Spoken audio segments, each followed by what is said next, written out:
25 साल बाद सीधा संवाद, ट्रंप और अल शरा की ऐतिहासिक मुलाकात। अमेरिका और सीरिया के रिश्तों में नई चाल, क्या बढ़ेगा मिडिल ईस्ट में बवाल। नमस्कार दोस्तों, आप देख रहे हैं इंडिया डेली का डिजिटल प्लेटफॉर्म और मैं हूं आपके साथ तानिया त्यागी। नमस्कार, मैं हूं आपके साथ इशिका त्यागी। आज हम बात करने जा रहे हैं एक ऐसी ऐतिहासिक घटना की जिसने अंतरराष्ट्रीय राजनीति में नई हलचल मचा दी है। अमेरिकी राष्ट्रपति डोनाल्ड ट्रंप पहली बार सीरिया के राष्ट्रपति अहमद अल शरा की मेजबानी करने जा रहे हैं। ये मुलाकात 10 नवंबर को व्हाइट हाउस में होने की संभावना है और इसे बेहद ऐतिहासिक माना जा रहा है, क्योंकि ये पहली बार होगा जब कोई सीरियाई राष्ट्रपति व्हाइट हाउस पहुंचेगा। ये सिर्फ एक राजनयिक मुलाकात नहीं है, बल्कि वर्षों से तनावपूर्ण रिश्तों में एक नई शुरुआत का संकेत भी है। बिल्कुल इशिका, ये मुलाकात ऐसे समय में हो रही है जब पूरी दुनिया पश्चिम एशिया के हालात पर नजर बनाए हुए है।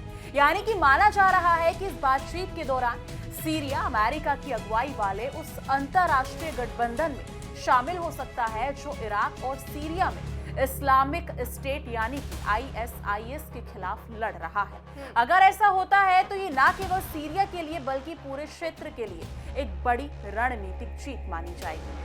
जी हाँ, ये घटना इसलिए भी महत्वपूर्ण है क्योंकि अमेरिका और सीरिया के बीच पिछले कई दशकों से कोई सीधी और सकारात्मक बातचीत नहीं हुई थी। आखिरी बार 2000 में सीरिया के तत्कालीन राष्ट्रपति हाफिज असद ने जिनेवा में अमेरिकी राष्ट्रपति बिल क्लिंटन से मुलाकात की थी। उसके बाद से दोनों देशों के संबंधों में तनाव, प्रतिबंध और संघर्ष की ही कहानी देखने को मिली है। जी हाँ, बिल्कुल। अब करीब 25 साल बाद दोनों देशों के शीर्ष नेताओं के बीच ये बातचीत हो रही है। इससे पहले मई में डोनाल्ड ट्रंप और अहमद अल शरा की सऊदी अरब में मुलाकात हुई थी। उस मुलाकात को भी एक बड़े कूटनीतिक संकेत के रूप में देखा गया था, लेकिन व्हाइट हाउस में ये आमने सामने की बैठक कहीं ज्यादा प्रतीकात्मक और प्रभावशाली मानी जा रही है। बिल्कुल तान्या, सीरियाई राष्ट्रपति अहमद अल शरा का सफर अपने आप में किसी कहानी से कम नहीं है। वे अल कायदा इन इराक से जुड़े रहे और 2003 से 2006 तक विद्रोह में हिस्सा लिया। इस दौरान उन्हें अमेरिकी सेनाओं ने गिरफ्तार किया और उनके सिर पर $10 मिलियन का इनाम घोषित किया गया था। जी हाँ, बिल्कुल। और 2006 से लेकर 2011 तक वो अमेरिकी हिरासत में रहे। रिहा होने के बाद उन्होंने सीरियाई क्रांति में हिस्सा लिया और 2012 में अल नुसरा फ्रंट की स्थापना की। ये संगठन बाद में हयात तहरीर अल शाम यानी कि HTS के नाम से जाना गया। हालांकि 2016 में उन्होंने अल कायदा से अपने संबंध तोड़ लिए और पश्चिमी देशों से मान्यता पाने की दिशा में कदम बढ़ाया। और 2017 से लेकर जनवरी 2025 तक अहमद अल शरा HTS के प्रमुख रहे और 2017 से लेकर जनवरी 2025 तक अहमद अल शरा HTS के प्रमुख रहे। उन्होंने संगठन को एक राजनीतिक पहचान देने की कोशिश की और खुद को एक राष्ट्रवादी नेता के रूप में पेश किया। दिसंबर 2024 में बशर अल असद के रूस भागने के बाद अमेरिकी समर्थन से अल शरा को सीरिया का राष्ट्रपति बनाया गया। यही वो मोड़ था जिसने सीरिया की राजनीति को पूरी तरह बदल दिया। जी हाँ, बिल्कुल। अमेरिका की ओर से भी ये योजना काफी समय से तैयार की जा रही थी। अमेरिकी विशेष दूत टॉम बराक के अनुसार वॉशिंगटन 2014 से ही सीरिया को ISIS विरोधी गठबंधन में शामिल करने की कोशिश कर रहा था। बराक ने कहा कि ये गठबंधन सीरिया के लिए एक बड़ा मौका है और अमेरिका चाहता है कि सीरिया इस वैश्विक अभियान का हिस्सा बने।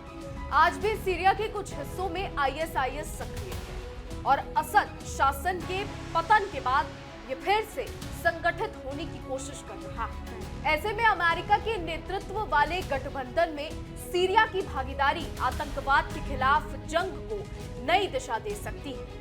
साथ ही ये सीरिया की अंतर्राष्ट्रीय पहचान को भी फिर से स्थापित करने का मौका होगा। बिल्कुल। व्हाइट हाउस में होने वाली इस मुलाकात में एक और अहम मुद्दा भी चर्चा में रहेगा, यानी कि सीरिया और इजराइल के बीच तनाव। अभी हाल ही में रिपोर्ट्स के मुताबिक अमेरिका की मध्यस्थता में दोनों देशों के बीच शांति समझौते पर बातचीत अंतिम चरण में है। अगर ये समझौता होता है तो ये मध्य पूर्व की राजनीति को पूरी तरह बदल सकता है और एक नए संतुलन की शुरुआत कर सकता है। तानिया, ये भी कहा जा रहा है कि इस बैठक में आर्थिक और सुरक्षा सहयोग को लेकर भी बातचीत हो सकती है। अमेरिका सीरिया के पूर्ण निर्माण में मदद करने पर विचार कर रहा है, खासकर उन इलाकों में जो वर्षों के युद्ध में तबाह हो गए हैं। अगर ये समझौता होता है तो सीरिया को स्थिरता की ओर बढ़ने में बड़ी मदद मिलेगी। हालांकि इस पूरे घटनाक्रम को लेकर आलोचनाएं भी हो रही हैं। कई विशेषज्ञों का कहना है कि अहमद अल शरा का अतीत अब भी कई सवाल खड़े करता है। उनकी आतंकी संगठनों से पुरानी नजदीकियां और उनके नेतृत्व में बने संगठनों की गतिविधियां आज भी विवादित हैं। लेकिन अमेरिकी प्रशासन का मानना है कि अल शरा अब बदलाव की दिशा में आगे बढ़ना चाहते हैं। लेकिन ट्रंप प्रशासन इस मुलाकात को अपनी बड़ी कूटनीतिक उपलब्धि के रूप में देख रहा है। व्हाइट हाउस का मानना है कि अगर सीरिया को अंतर्राष्ट्रीय गठबंधन में शामिल कर लिया जाता है तो ये न केवल आतंकवाद के खिलाफ एक ठोस कदम होगा, बल्कि ये अमेरिका की वैश्विक भूमिका को भी मजबूत करेगा।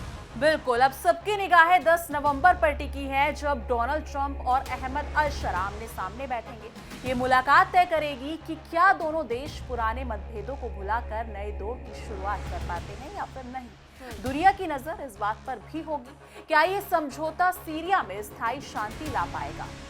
तो यही थी आज की हमारी विशेष रिपोर्ट, एक ऐसी कहानी जो इतिहास के पन्नों में दर्ज होने जा रही है। सीरिया और अमेरिका के रिश्तों का ये नया अध्याय न सिर्फ दोनों देशों के लिए बल्कि पूरे विश्व के लिए महत्वपूर्ण है। आने वाले समय में ये मुलाकात दुनिया की दिशा तय कर सकती है। आने वाले समय में क्या कुछ होगा, इसकी हर एक अपडेट हम आप तक पहुंचाते रहेंगे। फिलहाल रुकते हैं यहाँ और हमारी आज की रिपोर्ट में बस इतना है। आपकी इस पर क्या राय है हमें कमेंट के जरिए जरूर बताइएगा। और ऐसे ही देश और दुनिया की तमाम बड़ी खबरें जानने के लिए देखते रहिए इंडिया डेली और हमारी खास पेशकश तहकीकात, हर खबर की तह तक।